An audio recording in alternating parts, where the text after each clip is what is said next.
Norda 005.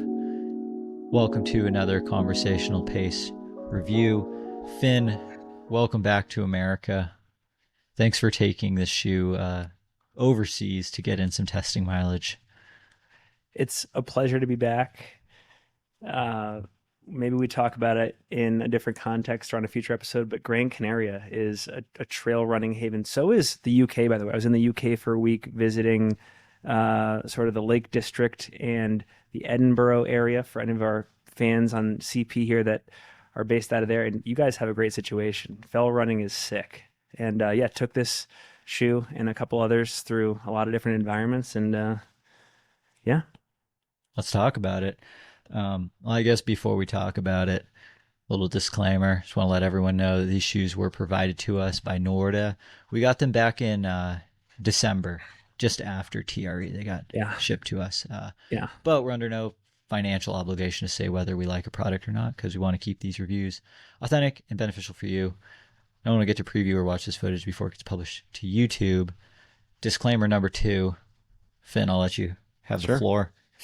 Yeah, we've done this before, so I have a separate media outlet that Brett also helps me with. It's called Single Track, and we actually have a long-term partnership with Norda. They are our footwear partner through at least 2027. So, we try to be as unbiased and unattached in all these as possible, but it would be unprofessional of me not to acknowledge that we do have a financial relationship with Norda over on Single Track. So you should know that at the beginning of this conversation. I'm still going to do my best to be sort of unbiased. And I mean, generally I like the shoe, but I also have concerns and issues. So but important to make that announcement.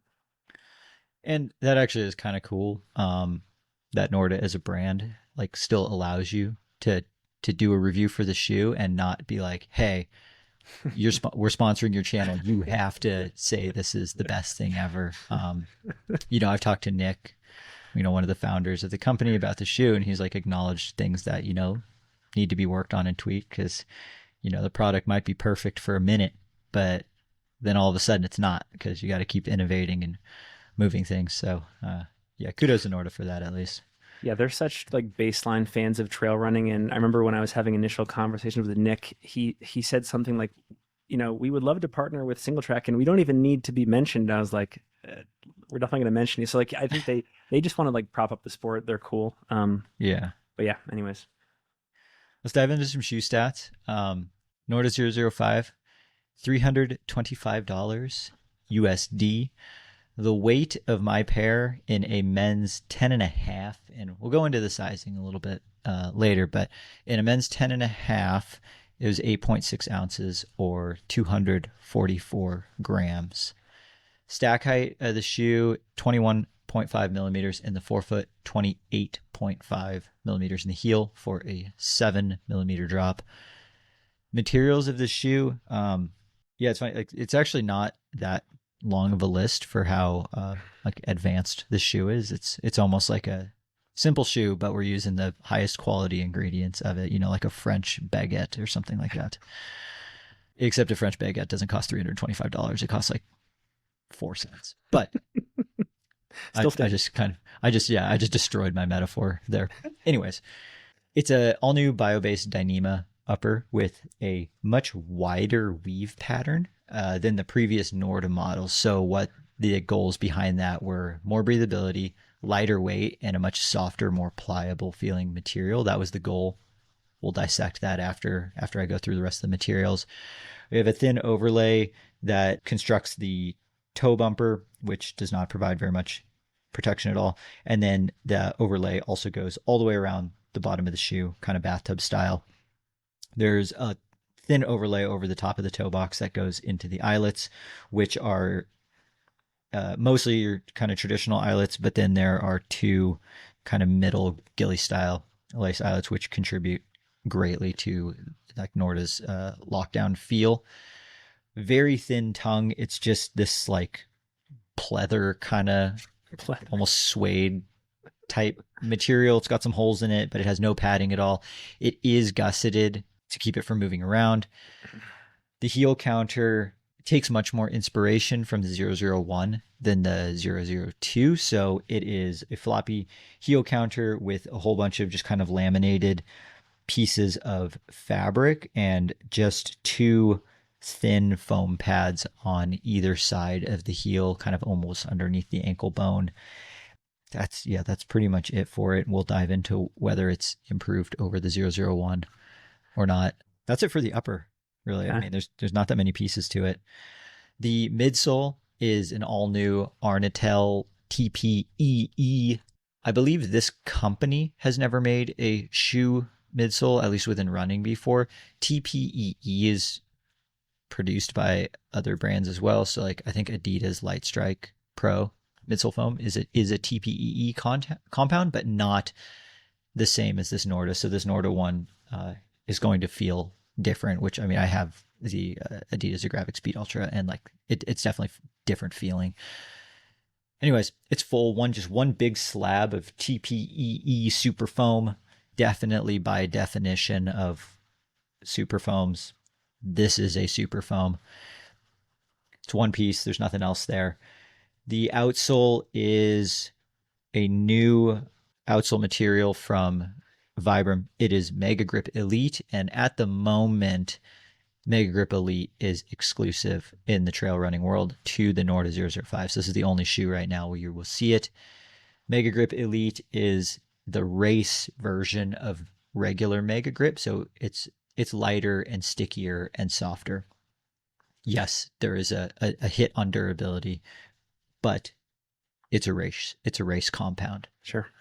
That's it for the materials. There's no there's no rock plate or anything. It's just a one piece outsole. We have 4mm Tetris lugs. I don't know if that's actually what they're called, but they sure look like a Tetris piece to me. So we got the Tetris lugs down there. I call them Texas lugs. Because the big T, the Texaco. Well, it's because other companies have the Chevron lugs, so got to go with our oil friends over down in the south or something. I'm excited to ask you this, Finn. What kind of mileage did you get in this shoe? 317.2 miles. So we've had the shoe since, like you said, early December. So going on 90 days, and it happened to coincide with training for Trans Gran Canaria. I knew pretty early on this was going to be my racing shoe, so the miles stacked up pretty quick. Because I was doing almost every single trail workout in these and trail long run. And then I didn't quite make it across the island of Gran Canaria, but I did put 55 miles in before dropping. So yeah, took this out a lot. Is the 300-mile barrier, is that a new conversational pace testing record? Because I think the Zagama 2 was before, but you did almost no running in it before then. Yeah, I think my podium right now is the Norda 5, and then the Nike Zagama 2, and then of course the Speedland GS Tam. Yeah, but this might be the first shoe that you've taken, like either of us have taken over 300 miles in testing. That's pretty cool. Yeah. So take that, other shoe reviewers. I'm just putting y'all on blast right now. Finn ran over 300 miles in testing for this shoe, so I contributed a little bit. I got in 110 miles, 16 hours, and almost 17,000 feet of climbing, and probably actually like 20,000 feet of descending, because I also did do a race in this shoe. I did the Black Canyon 50K a few weeks ago in this shoe. So two totally different races, but we did both race in this shoe, which that's kind of cool. I also did a mixture of all elements of training in the shoe because I wanted to just see what it was like. Like I hopped on the treadmill once. I did not do that again because the Mega Grip Elite compound is so sticky. It was like pulling, I feel like it was actually pulling a little bit of material off of my treadmill belt onto the shoe, because like the bottom of the shoe became all black. And it's either like dirt and dust from the treadmill belt, or I was like pulling up rubber. So I didn't do that again. What was the thing you were saying about walking in this shoe in a supermarket? The material, the outsole material, we're bouncing around a little bit, but the outsole rubber is so sticky that like walking around on like the linoleum floors, you can hear it and like feel it. Which the only other time I've had an experience like that is racing go-karts on fresh race tires in a race where I actually heat the rubber up and it starts to stick to the concrete. one of the most fun things ever. But yeah, it feels like I have a race car tire type outsole compound on these shoes. Okay. Yes, dude, over 400 miles of combined testing. In You terms know of what? the I think that fit, that's key because this is a company that prides itself on durability. Like there's Mhm. sustainability and durability. You know, we're going to talk about 700 to 1,000 miles on a pair. That helps justify the high price point. You know, Yep, absolutely. In terms of the fit and upper like analysis, sizing wise, we both went a half size up, which is uh, in line with the 001. 002, I think we might have both also just gone a half size up, but in the review said we could have gone another half size up from yes. that. But I think the 005 is a half size up from your regular shoe, like almost mandatory type move. For anyone who's running the 001, I thought lengthwise they felt almost identical because I have a 10 and a half in the 001. I thought that this 005 was even a bit roomier than the 001 in the forefoot. What did you think? Yeah, I mean, I think it's really interesting because you do have a lot of volume, like and a good amount of width in the forefoot, but then it tapers pretty quickly to the back, and I think that is what helps justify sort of like the performance nature of the shoe, and kind of keeps it athletic looking. Like I think one of the reasons why this shoe is so stable for its categories because they did create a lot of volume up here to Mm-hmm. handle impact, and then a lot of like the svelting of the shoe takes place with like a progressive tapering back towards the heel because it is pretty dramatic. Like I was holding up a an ultra timp boa actually like 30 minutes before this review, and I was like holding this shoe up too, and I was like, wow, like so that's what like tapering versus no tapering looks like. Like this shoe is significantly tapered as you move back. Yeah, and yeah, the temp is like a 2x4. Um, also, spelting, good word. Yeah, I echo that as well. Whereas like normally this volume of forefoot I would not touch for something like the Black Canyon 50K out of fear of just my whole foot moving around too much. But because of the ability to lock it down across the midfoot and it tapering a bit, not crazy amounts though, like it's nowhere near as narrow as like the Agravic Speed Ultra No. underfoot. And it's not a high stack shoe. It's like a very medium stack shoe. Like those are all elements that add to this increased stability. That is a good point about the wider forefoot too, also contributing to the increased stability. I agree with that. But I thought the lockdown on this was excellent. I've thought the lockdown on every Norda I've run in has been excellent. This one might even being the best because this material is just softer and more comfortable. How did this heel cup treat you? I was concerned because like if I'm as I'm holding it up here, you can sort of see the top of this cup like almost arc back Yeah, directly and there's into just the like Achilles. And there's nothing nothing there. there. And so I remember looking at this shoe out of the box, I was concerned that especially on longer runs, this thing was just going to dig into my Achilles. Yep. And I actually can't tell you why I didn't experience a hot spot here or chafing, but it didn't happen. I think it's a little bit lower than the 001 Yeah. because and the material feels a little bit thinner. Like I was looking at my 001 and there's that whole like almost leather material or like thick plastic overlay over the back going into that pull tab. And Hmm. that adds almost like an additional millimeter of thickness back there. This 005 has none of that. It's like I think it adds just enough flexibility and is just low enough where I also had no issues. I'm not going to say it was the most comfortable heel cup I've ever run in, but it was comfortable enough. And even over like a net downhill 50K, which like if that's gonna if any race is gonna destroy your Achilles, it would be one where you spend most of the time like this, where it can just dig in. Mm, Zero problems. Like I didn't think about it once. yeah. So it's for me, and like I had problems in the 001. I ran 3 hours once and I started to get blisters and it was like shredding my socks. Zero problems in this one. So I'm stoked about that because I do love a minimal heel cup for a race shoe because it's going to be lighter. And for me, this one worked. I still have a hard time saying it's going to work for like 100% of people because it is still this thin material that has to like kind of suction up to your heel. But it's better. It's better in the 001 for sure. I'm trying to see if we can get it in there, but like you can see this material here on sort of the inside of the collar. It sort of acts as a bumper, and it's Yeah, situated the on little both foam sides. piece. And again, this is just a theory, but I maybe that held my like the lockdown there for the heel. It sort of helped stabilize, and I didn't have too much sort of up and down jostling movement as I was running. Yeah, I had And like I don't think none. that existed in the one. I don't I remember. could be wrong. I don't have it on me right But now. I just all I know is that this one was plenty comfortable enough for long runs, and I didn't feel like I'd like finish the race. And I was like, I have to take these shoes off. I didn't have that feeling at all. I didn't ever get to soak the shoes and get them fully wet, so I can't talk about drainage, but which I thought I was going to at the Black Canyon course because there's two significant river crossings, but both were bone dry this year. No, one had a little bit of water, but there was like I was able to jump across on rocks and not get my feet wet. And then the other one last year was waist deep, and this year it had zero water. So I did not get my feet wet, and I didn't get my feet wet to an significant amount in training. So I don't know how the shoe drains.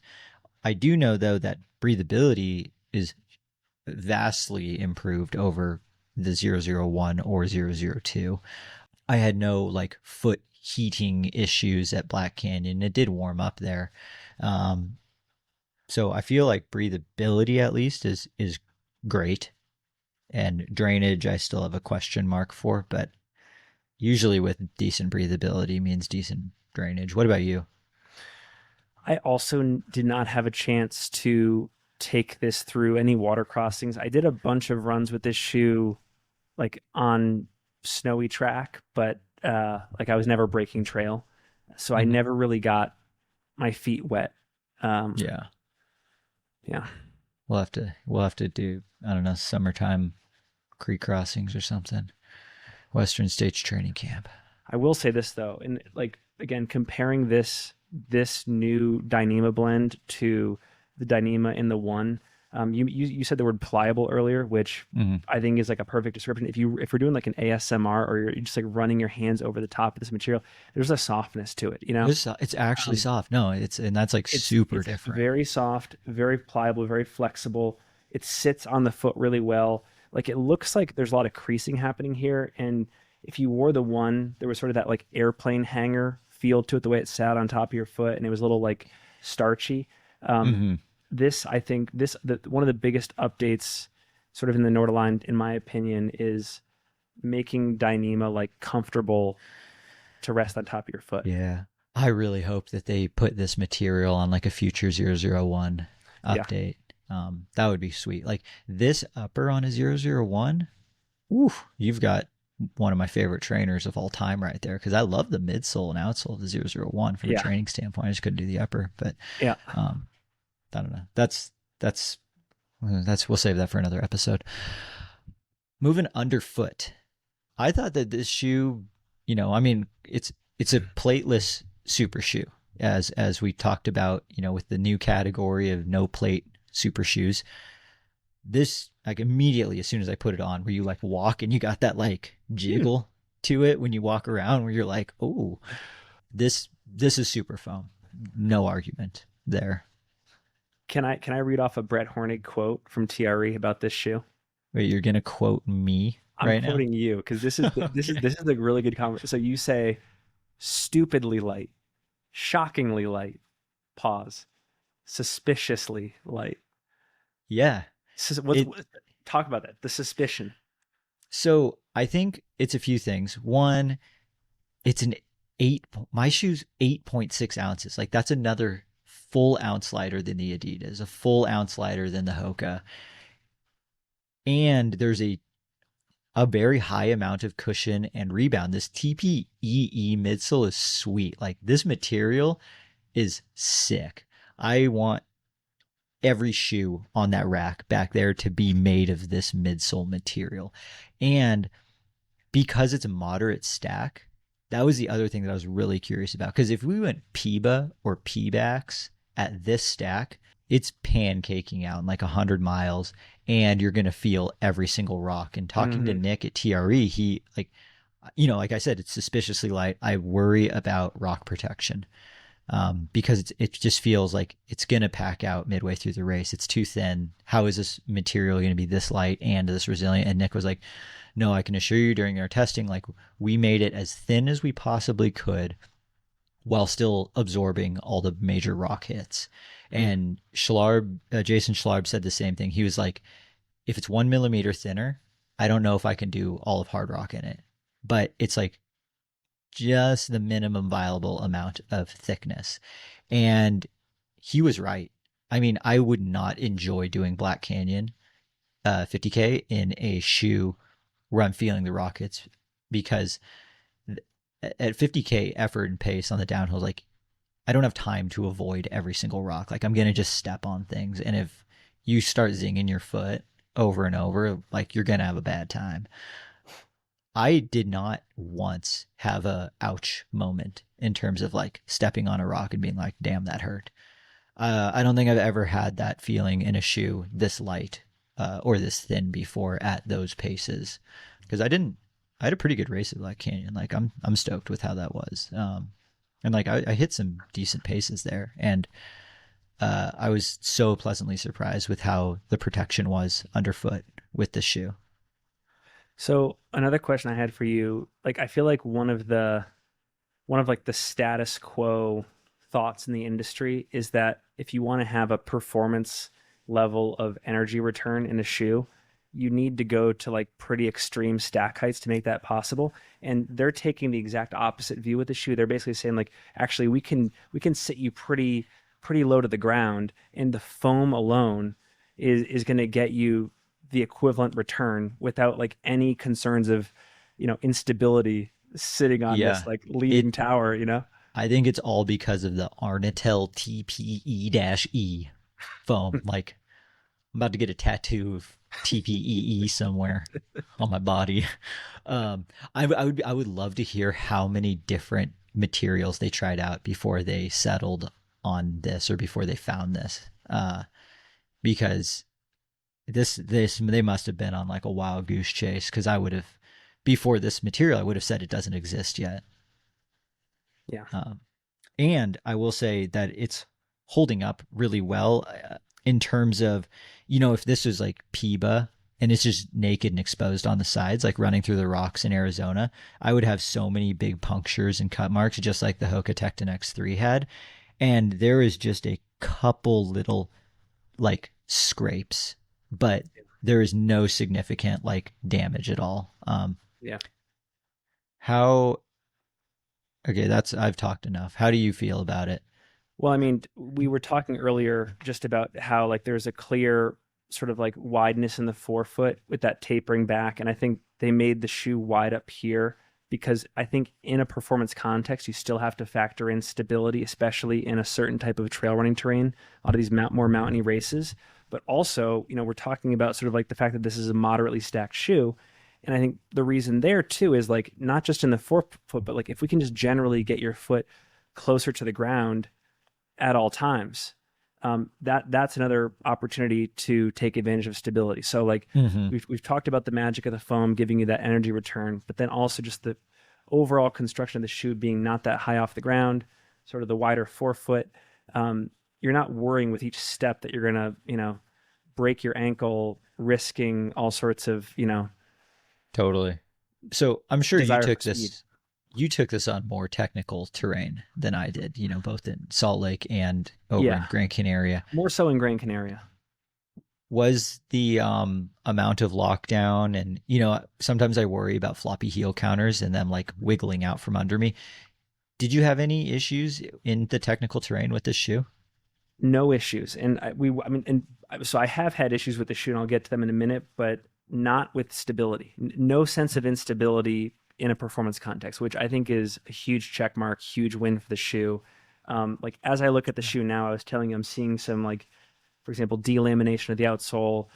Lugs are shaved off almost to like maybe 1 millimeter left, although I did do a fair share of asphalt running.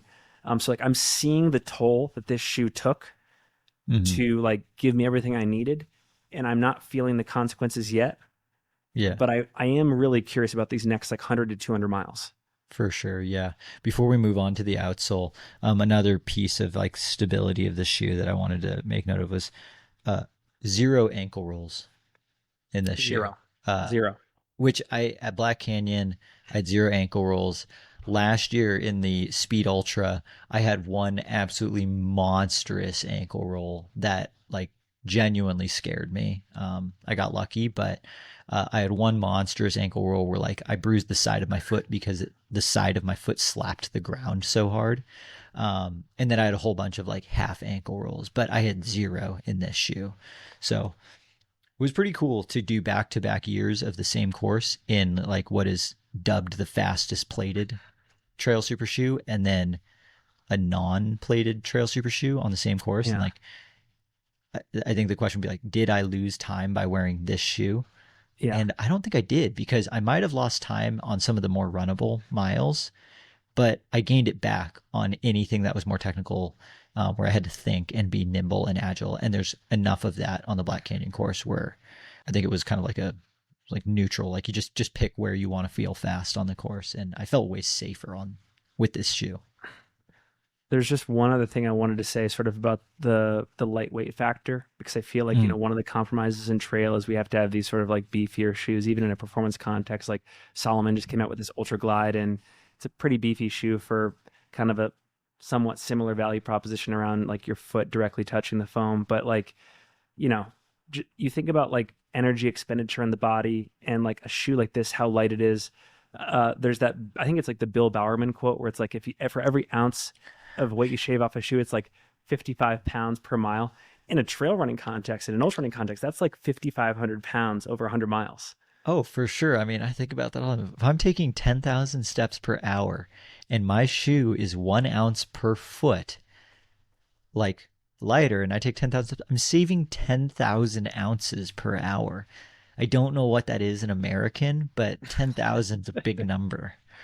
Uh, So, and I'm thinking about that for Cocodona too. I mean, yeah. again, But you have to do it without sacrificing the like performance yes, benefits of the shoe. Like if you went and put on a 4 ounce old school racing flat, you are much worse off than like an 8 ounce for super sure, shoe. for sure. Um, so let's talk about the outsole for a couple minutes. New Vibram Mega Grip Elite. We talked about how sticky it was. One of the, I guess, one of the downsides is because it's a stickier, softer compound that's lighter weight, you take a hit on durability, Yes, which I've noticed. Like my lugs are starting to show some wear, like this there's like one center lug here. I wish they had like split it and added like two or something because this one here for me takes a lot of my forefoot strike and it's, already a millimeter and a half shorter than the ones on the edges. Um, so I definitely do worry about like what this shoe is going to look like beyond 300 miles. I mean, yours looks like a damn road shoe and you have 300 miles on it. yeah. I mean, and again, with the caveat that I probably did about 40 miles of asphalt running on this shoe, and like Yeah, but like that, that's there is a not a clear warning. lot. I agree. No, I agree. I mean, I've actually had almost all of my issues are with this outsole. I'm not sure if I can get that in there, but you can kind of see some delamination happening, and this is happening on both shoes with the outsole here. Like, boom, a little bit of delamination. I've probably lost about 2 millimeters of lug depth in both shoes. Um, and then I did do a fair bit of snow running in this shoe. And I don't know if it was like the lug shape or something about the design, but I did have traction issues on snow.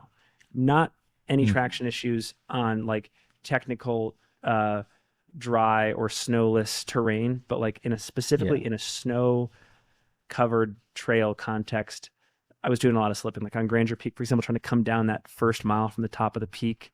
Mhm. I was veggie belaying my way down for sure. I was I noticed that too. I ran on a little bit of snow in this and also some mud. And it's yeah, it's not a good performing like soft ground conditions kind of shoe. And I've had other shoes with 4 millimeter lugs that bite in much better. So I wonder if something's just quite not right with the lug shape and like the Tetris pattern looks cool, but it I don't know, something about it does not work great in like wet terrains. Like I know like Schlarboard at Hard Rock last year, but last year was pretty dry. Like remember what the course looked like the year before when we were out there? Like Yeah. I feel like I don't know how it would have gone the year before on a hard rock course because it was like a lot of snow and it got hot, so it was like really slushy, and then at night it got icy for big portions of it. And like I don't know if I think this is a hard rock shoe, but I think it really comes down to like the year and the snowpack.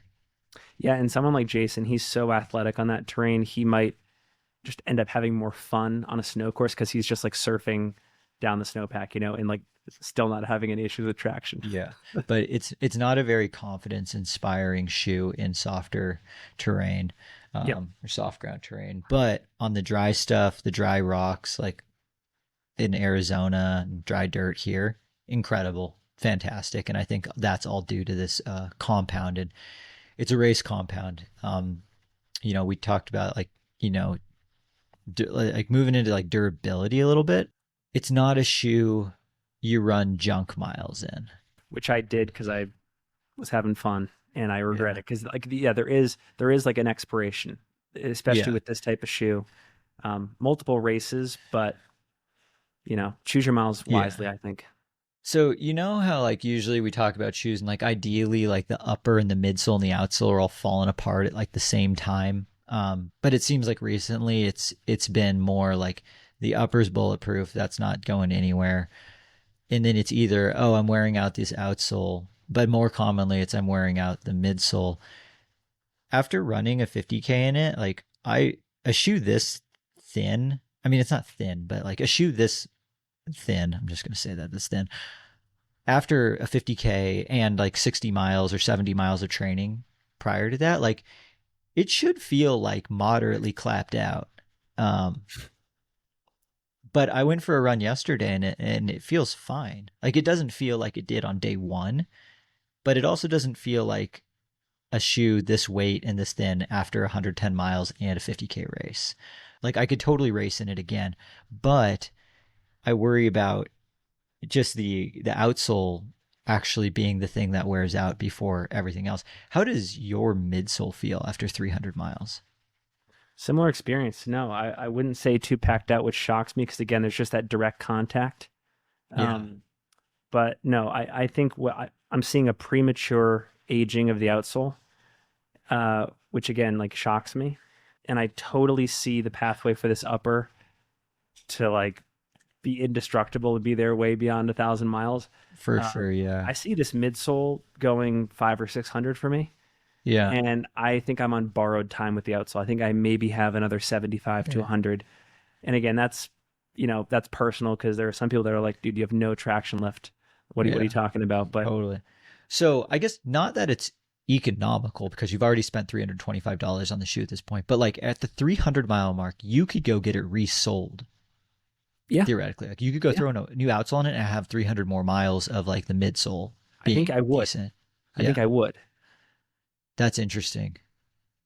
And I So don't if quite there was know. something to go, Yeah. I'm actually I would be kind of like the outsole is the most like addressable, right? Unless we're Yeah. talking about like an insertable midsole situation here, but like Yeah. Nothing's yeah, replaceable except this outsole, technically. Like you could probably yeah, take it to a cobbler and you're not going to yeah, put Mega Grip Elite on it, but you could put a Mega Grip yeah. outsole on it. Like that would be interesting. Let's roll that into the value. Finn, what's your value prop for this shoe? I've got a little thing written down because the value's not in the like the durability and the mileage. Like it's not like you're running 5,000 miles on this shoe. It's like it's $325. Where's the value coming from? To me, first and foremost, the value of this shoe is the universality of its racing potential. I would take this in a 100-mile race. I would take it in a 50K race. I would take it in a Golden Trail race. And I would take it in almost every single terrain environment as well, Assuming barring it's dry. maybe snow. Sorry? I said assuming it's dry. Assuming it's dry. Yeah. So like that universality is amazing. Like it is a Swiss Army knife of racing potential. And then yeah, I mean if you hear like Nick and team talk about it, they talk about like it's not a single use racing shoe. Like we're hoping to give Mm-hmm. you maybe an entire year's worth of racing in it if you're using it wisely. Um, Yeah. So I like that as well. So yeah, I wouldn't even say durability is top of mind for me. It's like if I have 8 races on the calendar in 2025 and they're kind of all over the place in terms of specificity, I feel very good using this shoe. Yeah, for sure. Like while I feel like it's a 300 to 400 mile shoe, it could be a 300 to 400 miles of racing shoe and it'd be pretty good. The only caveat I have with that though is I'm a big proponent of training in and spending a good amount of time what you're racing. So that way it's like familiar on race day. So like I did 60 miles, 70 miles of running before Black Canyon. I raced Black Canyon. I would like to probably do, a similar amount of time again before my next race. But then by that time, I've got 180 miles on the shoe. I don't know if I would then throw it on for another race because now I'm approaching that 200-mile mark. So now in my like weird Norda world, I'm like, dude, give me this shoe with like the 001 outsole Mm, and this shoe with this race outsole. And now I'm at $650. But I've got, I've got like my training shoe that I can put in like probably a good amount of miles in. And then I've got my entire race shoe. So now maybe we're getting somewhere with the value prop.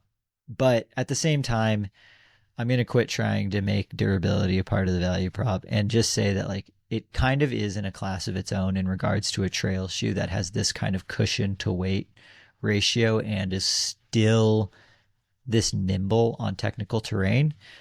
We were talking offline and like competitor shoes right now, like the closest thing is the La Sportiva Prodigio Pro. yes.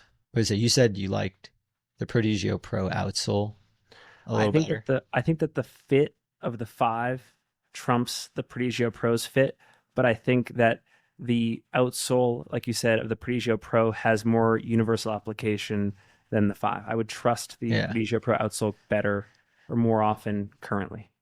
And I would have said I will pick the Prodigio Pro for like the 50K distance and down. But then I rolled the dice on this shoe at Black Canyon and it was awesome. So now I'm like, I just don't see how I could have run any better. Like, I don't see how the Prodigio Pro could help me run any better at Black Canyon. So I'm going to pick the shoe that's a full ounce lighter. Mm, The Prodigio Pro is $125 cheaper. So that's pretty sweet. That's a yeah. lot cheaper. Yes. Uh, but in terms of like that person who's out there who's looking for a super foam shoe that's not max stack, that's no plate, able to run technical terrain in, I think that this really kind of is right now in a class of its own. The only other like maybe contender that we'll find out later this summer is the update to the normal Chirac, Yeah. but we'll see. Like on paper, it should go blow for blow with this at over $100 cheaper, but we will have to run in it to actually find out. But right now, it's like, gosh, if if you're okay investing in a hyper premium piece of footwear, this is a pretty cool shoe. This is probably less applicable to most people, but I also think that this is just a beautiful shoe. It's And very nice. so All the when you're Nordas are when so you're good done looking. using it in a trail running context, I think it becomes this awesome like Home Depot shoe, you know? Yeah, because wearing sick ass shoes at Home Depot is what matters in life. Um, this will release. This review will release on March 1st. So happy March. The shoe comes out on March 14th. I'll have a link below in the show notes to purchase it from Norda. Any other final thoughts, questions, Finn? Can I throw you a question and the audience a question? Yeah, let's do a Finn's final Fin final. review So question. we're now fairly deep in both worlds of theorized super shoes. It's this La Sportiva Norda 5 rabbit hole versus like the Adidas Agravic Speed Ultra, North Face Vective Pro, Hoka Tectonics 3, etc. Like, where are you investing sort of like your feet? Like how often are you going to be turning to the Speed Ultras of the world versus like the Prodigios and the 5s in the trail space? I mean, I think the beauty of that is it totally depends on what you're racing, what your goals are. So like I'm gonna run Big Alta in a couple weeks, and then I'm gonna run Twisted Fork. And I think for Big Alta for sure, I'm going higher stack plated trail super shoe. Twisted Fork, I'm still on the fence for because it's a little bit longer, a little bit of mountains, but sounds like I could wear almost anything I want out on that course. So it'll kind of come down to kind of what I'm feeling at the time and what also what we have in the review stable. But I think you now have a choice. Do you want a super shoe for slightly more technical terrain, or do you want a super shoe for more mild terrain? Like I'm not wearing the 005 at Javelina. I'm gonna wear like the Speed Ultra or Tecton X3. Um, Western states, I think, is might be the race where you see that like the Venn diagram overlap where like I think someone could run very fast at Western states in this shoe. I think someone could run very fast at Western states in the Speed Ultra or the Mm. Tecton X3. There's going to be times where the Tecton and the Adidas wearers will have to, tiptoe and think a little bit, whereas the Norda people are gaining time, and then the opposite happens on other parts of the course. So yeah, it's cool that we're getting to that point in trail shoes where you have choices. You don't have to, wear a boring shoe if it's a technical race because there are now like non-plated trail super shoe options, and this is absolutely a legit one. So let us know what you think. As always, comment, your thoughts on this shoe, whether you'll be giving it a try.